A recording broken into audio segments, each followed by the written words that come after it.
பிப்ரவரிக்குள்ளே ஜனநாயகன் படம் வருமா வராதா? கரண்ட் ஸ்டேட்டஸ் என்ன? இப்போ கோர்ட் என்ன ஜட்மெண்ட் கொடுக்க போகிறாங்க? ப்ரொடக்ஷன் சைஸில் என்ன முடிவு பண்ண போகிறாங்கன்றத வாங்க பார்த்தலாம். இப்போதைக்கு கோர்ட் சைட்லேருந்து எல்லா ஜட்மெண்ட்டையும் கேட்ட நிலைமையிலே ப்ரொடக்ஷன் சைட்லேருந்து அப்பீல் பண்ணோம். ஆனால் இவங்க அப்பீலே பண்ணாமல் வச்சுருக்காங்க. என்ன ப்ராப்ளம்னா இவங்க வந்து மறுபடியும் கோர்ட்டுக்கு போனால் இன்னும் டிலே தான் ஆகும்.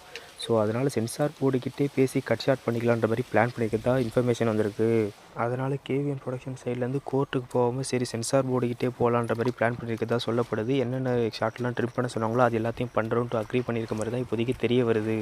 இப்படி பார்க்கும்போது ஒன்று எல்லாத்தையும் கட் ஷார்ட் பண்ணணும். அப்படி படம் பண்ண முடியலன்னா ஏ சர்டிஃபிகேட்டோட ரிலீஸ் ஆகும். ஏ சர்டிஃபிகேட்டோட ரிலீஸ் ஆகும்போது பார்த்தீங்கன்னா சின்ன சின்ன பசங்க ஃபேன்ஸ்லாம் வர முடியாது. இதனால் கலெக்ஷன் கொஞ்சம் பாதிக்கப்படும். ஆனால் செலப்ரேஷன் இருக்கும்.